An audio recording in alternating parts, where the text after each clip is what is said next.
කුඩ ගන්න.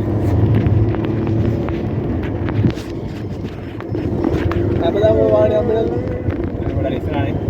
දැක්කම දැනනවද? දැනුණා තාත්තත් මේ ගියර් එක ගහන්න දාලා සුවර් අනිවාර්ය. සුවර් ෂොට් බලංගු මේකත් ඇල්ට ගන්න බූ යන පිළිවෙල බලපන්. ඔව් ලස්සනට පිළිවෙල. පාඩුවේ.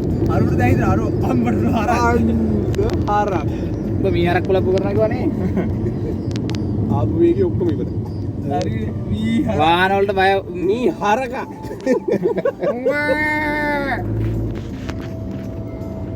අපාලා. ෆෝන් ගහපන්. පට්ටි දාපන්. අයි බං එතන නැමිලා හිටියේ මම මොකටද බං? බතන්න බැරුවා. පට්ටි දාපන්. නැමිලා ඉන්නකොට තමයි වේගෙ බං. හෙලවෙන්නේ නැහැ.